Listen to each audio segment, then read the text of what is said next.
Smile India to Aspire संस्था समाज में लिख रही नया आयाम। 50 से ज्यादा बच्चों ने किया रक्तदान, छात्राओं ने बनाई पेंटिंग और समाज को दिया नया संदेश। अलीगढ़ मुस्लिम विश्वविद्यालय के छात्रों द्वारा चलाई जा रही स्माइल इंडिया टू एस्पायर संस्था इन दिनों सुर्खियों में नजर आ रही है। संस्था के द्वारा समाज हित में अलग अलग तरीके के कार्य किए जा रहे हैं, जिसको लेकर समाज के लोगों को एक आईना दिखता नजर आ रहा है। जहां समाज में लोग बिना किसी मतलब के एक दूसरे के पास बैठना पसंद नहीं करते, लेकिन ये संस्था गरीब और असहाय लोगों की मदद के साथ साथ उन लोगों के लिए रक्त जुटाने का काम कर रही है, जो खून की कमी के कारण हर रोज दुर्घटनाओं में अपने प्राण त्याग देते हैं। ऐसे लोगों के लिए संस्था के द्वारा रक्तदान शिविर का आयोजन किया जाता है। आज भी रक्तदान शिविर में 50 से ज्यादा छात्रों के द्वारा हिस्सा लेते हुए रक्तदान किया है। कार्यक्रम में छात्राओं के द्वारा हाथों से तरह तरह की पेंटिंग बनाई है। संस्था के पदाधिकारी द्वारा जानकारी देते हुए बताया गया कि संस्था की शुरुआत बदायूं में मोहम्मद सैफ अली के द्वारा की गई है, जो कि अब अलीगढ़ मुस्लिम विश्वविद्यालय के छात्रों के नेतृत्व में एक कार्यालय अलीगढ़ के पुरानी चुंगी पर बनाया गया है और इसी संस्था के बैनर तले अलीगढ़ मुस्लिम विश्वविद्यालय के आर्ट फैकल्टी के बाहर एक भव्य कैंप का आयोजन किया गया। कैंप में छात्राओं के द्वारा हाथों से बनाई गई पेंटिंग व रक्तदान करते हुए समाज के लोगों को समाज के लिए आगे आने की बात कही। कुछ गरीब और असहाय पढ़ने में बेबस होते हैं, ऐसे लोगों के लिए संस्था के द्वारा मुफ्त में कॉपी पेंसिल की व्यवस्था कराई जा रही है। साथ ही छात्रों के साथ साथ गरीब और असहाय लोगों को कंबल वितरण कर उनके खाने की व्यवस्था इस संस्था के द्वारा कराई जाती है, जिसको लेकर समाज में एक नया आयाम यह संस्था लिखती हुई नजर आ रही है। मुख्य अतिथि में पद्मश्री अवार्ड से सम्मानित हाकिम सैयद जिल्लूर रहमान, अतिथियों में डॉक्टर रिजायुद्दीन, वहीं कोऑर्डिनेटर मोहम्मद अब्दुल्लाह, आलिया राशिद, सूफी यजदानी। इस मौके पर संस्था के पदाधिकारियों में आरजू इकराम, सिद्रा, सालिहा, अजमा, सारा, सिफत समेत अन्य पदाधिकारी मौजूद रहे। देखिए, एक यहाँ पर वॉलंटरी ब्लड डोनेशन कैंप का आयोजन किया गया है फैकल्टी ऑफ आर्ट AMU में, जिसमें Aligarh medical college blood bank का सहयोग है और साथ में एक बच्चों की NGO है CEAT के नाम से, वो इसमें सहयोग कर रही है, जिसमें तकरीबन 50 स्टूडेंट ने अभी तक डोनेशन कर दिया है और जो मिसकंसेप्शन है लोगों में वो धीरे धीरे ख़त्म हो रहा है। इसमें स्टूडेंट भी काफ़ी बढ़ चढ़ कर हिस्सा ले रहे हैं और एक ब्लड देने से देखिए 4 लोगों की ज़िंदगी बचती है।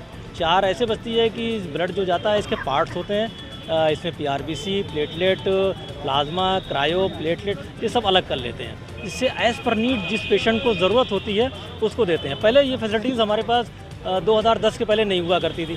अब हमारे पास कंपोनेंट सेपरेशन यूनिट 2010 से लगा हुआ है, जिससे एज़ पर नीड जो पेशेंट को होता है हम वो प्रोवाइड करते हैं, जिससे अननेसेसरी का लोड जो है वो पेशेंट पर नहीं पड़ता है। तो ये सब चीज़ें बहुत फ़ायदे की चीज़ें हो गई हैं और इसमें लोगों में थोड़ा अवेयरनेस की कमी थी, लेकिन अब हम लोग देखते हैं कि कहीं से भी कोई इस तरीके की भ्रांतियाँ जो थी वो देखने को कम ही मिल रही हैं। लोग आ रहे हैं और जिनको कोई भ्रांति होती है वो हम लोग बैठे हैं यहाँ मौजूद हैं इस वक्त, वो हमसे इसको क्लियर भी करते हैं, पूछते भी हैं और लोग बढ़ चढ़ कर हिस्सा ले रहे हैं। डॉक्टर साहब, वही ये देखा जाता है कि लोग ब्लड देने से पीछे हटते हैं, क्या इस तरह के कैंप लगाने से लोगों को जागरूकता बढ़ेगी? जी बिल्कुल बैठती है। देखिए, अब ये ओपन में कैंप लगा हुआ है, यहाँ पर जो लोग ब्लड देना भी नहीं चाहते हैं वो लोग देख रहे हैं, आकर देखते हैं तो उनकी एक हिम्मत बढ़ती है।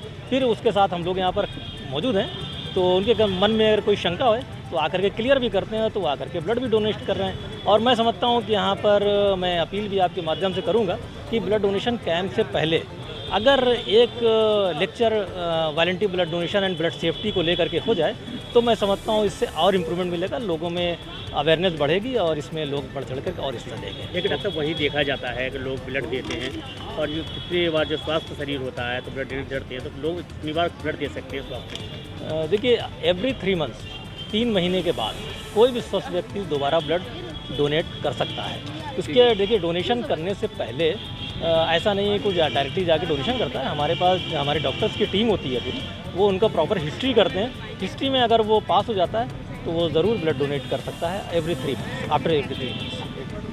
कैंप लगाया गया है और किसकी व्यवस्था की है? जी, ये ब्लड डोनेशन कैंप लगाया गया है via CIAT NGO, Smile India to Aspire Trust NGO, जो अलीगढ़ मुस्लिम यूनिवर्सिटी के लॉन में लगाया गया है। मतलब ये एक हिसाब से इंसानियत की खिदमत के लिए लगाया गया है कि आप युवाओं को बेसिकली जो है यहाँ प्रेरित किया गया है कि आप आइए, खून दीजिए, ताकि इन सडन स्पॉट किसी को भी जो ज़रूरत हो तो उसकी एक जान बचाई सके। जैसे रेड क्रॉस की तरफ से एक रिपोर्ट है, उसमें कहा गया कि अगर एक आदमी जो है ब्लड डोनेट करता है तो उस ब्लड डोनेशन से 3 लोगों की जान बचती है। तो अगर मेरे डोनेशन से 3 लोगों की जान बच, तो मुझे लग रहा है मैं अपने देश, सोसाइटी, यूनिवर्सिटी और लोगों के काम आया, तो मुझे ये अच्छा लगा। तो मैंने ब्लड दिया है। जी जैसे ब्लड देने के बाद लोग सोचते हैं, युवाओं में भी कभी सोचती रहती है कि कमजोरी आ जाएगी, ब्लड देने पीछे हटते हैं। आपको क्या ये एक टाइप का कह दीजिए तो स्टेरियोटाइप बना हुआ है सोसाइटी में, लेकिन आप साइंस के हिसाब से देखेंगे तो उनका कि 1 हफ्ते में आप रिकवर कर देंगे। और खून तो मतलब बॉडी में, बोन मैरो में बनता ही रहता है। तो एक स्टेरियोटाइप है सोसाइटी का जो चेंज होना चाहिए, उसके लिए सरकार को कुछ करना चाहिए, कोई कैंपेन लानी चाहिए, लॉन्च करनी चाहिए। क्या मैसेज देना चाहेंगे आपने युवाओं के लिए? Message to people, young people is that come outside, do help whatever you can do to the people, and the least you can do is to give blood and at least save 3 lives. सूफी अज़दानी। आज किस तरीके से camp लगाया, किस संस्था के जरिए लगाया? हाँ, हमारी ऑर्गेनाइजेशन है, एक NGO है, Smile India to Aspire Trust, और हमने ब्लड बैंक JNMC के कोलेब्रेशन में एक ब्लड डोनेशन कैंप ऑर्गेनाइज़ किया है आर्ट्स फैकल्टी लॉन में। इसमें हमारा पर्पस है कि लोगों को जो है जागरूक करना, कि जैसे कि एक मेंटेलिटी है इन जनरल पब्लिक में कि अरे ब्लड डोनेट करेंगे तो हमारे अंदर वीकनेस आएगी, ऐसा कुछ नहीं है। आपको डोनेट करना एक जो है एक सोशल वर्क के तौर पे इसको लेना चाहिए। और इसके साथ साथ हमने जो है पोस्टर मेकिंग कंपटीशन भी ऑर्गेनाइज़ किया है। उसमें बच्चों ने इस चीज़ को और ज़्यादा प्रमोट करने के लिए अपनी क्रिएटिविटी के ज़रिए से उसको जो है एक मैसेज देने की कोशिश की है। तो किस तरह आपकी संस्था के द्वारा किस तरह के और काम किए जाते हैं?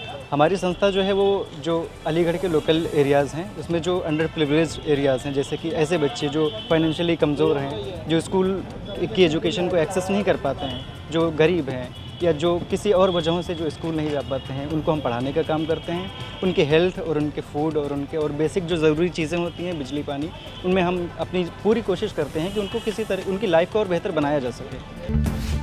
आगामी त्योहारों को लेकर महाशिवरात्रि और रमजान को लेकर शांति समिति बैठक का आयोजन किया गया। वहीं आपको बता दें कि इन त्योहारों को शांतिपूर्वक संपन्न कराने को लेकर क्षेत्र के व्यक्ति, धर्मगुरु और ग्राम प्रहरियों के साथ इस बैठक का आयोजन किया गया। अलीगढ़ में 2 मार्च को वरिष्ठ पुलिस अधीक्षक अलीगढ़ श्री संजीव सुमन के निर्देशन में आगामी त्योहारों महाशिवरात्रि व रमजान के दृष्टिगत की गई शांति समिति बैठक में ASP अमृत जैन ने मीटिंग में त्योहारों को मिलजुल कर शांति व सौहार्द पूर्वक मनाने, अफवाहों व झूठी खबरों पर ध्यान न देने और अफवाहों को फैलने से रोकने आदि संबंध में आमजन को जागरूक करने व आपसी भाईचारा, शांति एवं सांप्रदायिक सौहार्द बनाए रखने की अपील की गई। थाना अध्यक्ष civil line inspector Rajiv Kumar, Jamalpur चौकी प्रभारी SP सिंह व जमालपुर के सभी समस्त व्यक्तियों में शामिल Ghulam Rasool, Nanhe, Faiju Nathnu Khan, ASP KK Alwe, SPO Salim Qureshi, Satya Prakash Verma, Anwar Aqeel वासी व दर्जनों लोग मौजूद रहे। आज जमालपुर चौकी के क्षेत्र में जमालपुर मार्केट और जमालपुर जो हमारा एरिया है, इसमें सभी व्यक्तियों के साथ जो आगामी हमारा महाशिवरात्रि का पर्व है और इससे संबंधित जो कावड़ियों का मूवमेंट होता है और उसी दिन पढ़ने वाले हमारी जो जुम्मे की नमाज है, इसी के संबंध में एक पीस कमेटी की मीटिंग करी गई। सभी से ये अवगत कराया गया कि आने वाले त्योहारों को आपसी समन्वय के साथ, प्रेम के साथ और सद्भावना और शांतिपूर्वक तरीके से संपन्न करवाना है।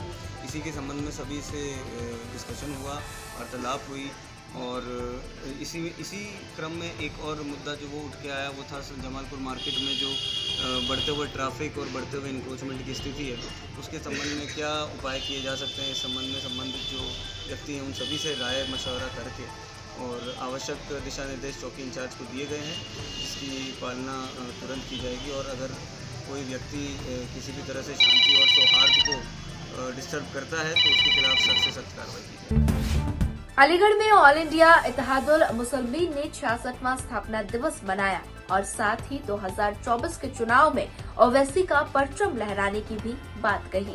अलीगढ़ में ऑल इंडिया इत्तेहादुल मुसलमीन के कार्यालय पर आज 66वां स्थापना दिवस बड़े ही धूमधाम के साथ मनाया गया। इस दौरान दर्जनों पदाधिकारियों के द्वारा ओवैसी की पार्टी के जीत के दावे किए। ओवैसी की पार्टी के पदाधिकारियों का कहना है कि हमारी तादाद और लोगों से ज्यादा है, लेकिन उसके बदले हमें हिस्सेदारी नहीं मिल रही। यही कारण लगातार गठबंधन से मांग की जा रही है। अगर हमको हिस्सेदारी नहीं मिली तो 2024 के चुनाव में इसका परिणाम उनको भुगतना पड़ेगा। अलीगढ़ में 2024 के चुनाव से पहले ऑल इंडिया इत्तेहादुल मुसलमीन ने उत्तर प्रदेश में 5 सीट गठबंधन से मांगी है, जिसको लेकर गठबंधन की ओर से अभी तक कोई भी प्रतिक्रिया सामने नहीं आई। ऑल इंडिया इत्तेहादुल मुसलमीन ने दर्जनों पदाधिकारियों के द्वारा गठबंधन पर जमकर तंज कसे हैं। उनके द्वारा कहा गया कि कुछ जगह ऐसी है जहां सीधे तौर पर मुस्लिम आबादी 50% से ज्यादा है। यहां एक तरफ ओबीसी की पार्टी का प्रत्याशी जीतेगा। उत्तर प्रदेश के चुनाव व अन्य लोकसभा सीटों पर ओवैसी की पार्टी विपक्षियों को आईना दिखाने का काम करेगी। देखते हैं 2024 के चुनाव नज़दीक है, स्थापना दिवस मनाया जा रहा है, क्या लगता है? देखिए, आज हमारे ऑल इंडिया मजलिस इत्तेहादुल मुसलमीन के जिला कार्यालय पर पार्टी का 66वां स्थापना दिवस बड़े हर्षोल्लास से मनाया जा रहा है। और ये अलीगढ़ ही नहीं, उत्तर प्रदेश के समस्त जिलों में और हिंदुस्तान के जहाँ जहाँ मजलिस के सिपाही हैं वो सभी अपना 66वां स्थापना दिवस बड़े हर्षोल्लास से मना रहे हैं। उसी कड़ी में आज अलीगढ़ में जिला कार्यालय पर ये 66वां स्थापना दिवस समारोह का आयोजन किया गया है। 2024 के चुनाव की तैयारी हो चुकी है। देखिए, 2024 में ये जो दल है ना, अपने को सेकुलर कहते हैं, तो मैं उन दलों से पूछना चाहता हूं कि कल तक जो इंडिया गठबंधन की नींव रख रहे थे नीतीश कुमार, वो आज भाजपा के साथ चले गए। जो जयंत चौधरी जो इंडिया गठबंधन के हिस्सा थे वो भाजपा के साथ चले गए। तो इंडिया गठबंधन रहा कहाँ? ममता अलग लड़ रही हैं, बहन जी अलग लड़ रही हैं, तो इंडिया गठबंधन कहाँ मतलब पूरा हुआ? बताया जाता है कांग्रेस की सहमति बन गई है ममता से। देखिए, कांग्रेस की सहमति बन गई है, लेकिन अभी बनी नहीं है। और रही बात उत्तर प्रदेश में, तो हमारे बैरिस्टर असदुद्दीन ओवैसी ने यहाँ 20 से 22% मुसलमान हैं, अक़लियत के लोग रहते हैं, या हमने उन्होंने 5 सीटें मांगी हैं। और हमने ये कहा है कि जिस तरीके से महाभारत में पांडवों ने कौरवों से 5 गांव मांगे थे कि हमें 5 गांव दे दीजिए, और 5 गांव मांगने के लिए वासुदेव श्री कृष्ण ने भी कहा था कि 5 गांव इन्हें दे दीजिए, लेकिन कौरवों ने ये कहा था कि हम सुई की नोक के बराबर नहीं देंगे। उसी के तहत हमारे बैरिस्टर साहब ने और उत्तर प्रदेश के अध्यक्ष शौकत अली साहब ने 5 लोकसभा सीटें उत्तर प्रदेश में मांगी इंडिया गठबंधन से। अगर वो हमें 5 सीटें गठबंधन में नहीं देते तो हम 20 से 25 सीटों पर यहाँ उत्तर प्रदेश में चुनाव लड़ाएंगे। खाली 20 से 25 में लड़ेंगे या बिल्कुल 20 से 25 सीट पर लड़ाएंगे। और अगर ज़रूरत पड़ी और हमारे पास कैंडिडेट आते गए तो उसकी संख्या 30, 40 और 80 पे भी हो सकती है। क्या लग रहा है कैंडिडेट कम है? नहीं, कैंडिडेट बहुत हैं, हर सीट पर चुनाव लड़ने को तैयार है। 30 से 40 की, वो 25 से 30 नहीं, 25 तो हम लड़ाएंगे जब कांग्रेस 17 पे गठबंधन पर लड़ा रही है, तो दमदारी के साथ। और वहाँ जरूर लड़ाएंगे, चाहे फिरोजाबाद हो, चाहे संभल हो, मुरादाबाद हो, और चाहे मतलब तुम्हारा बदायूं हो, आजमगढ़ हो। हराने का काम करेंगे। हम हराने का काम बी टीम हम क्यों है भाई? अब जो बी टीम है उनसे पूछो ना, भारतीय जनता पार्टी से किससे मिलकर सरकार नहीं चलाई? फारूक अब्दुल्ला हो, नीतीश हो, मायावती हो, और तुम्हारे जयंत हो, तो वो बी टीम नहीं है। मतलब ओवैसी साहब ने आज तक कोई ऐसा सहारा लिया है भाजपा का? ओवैसी ने आज तक सहारा नहीं लिया।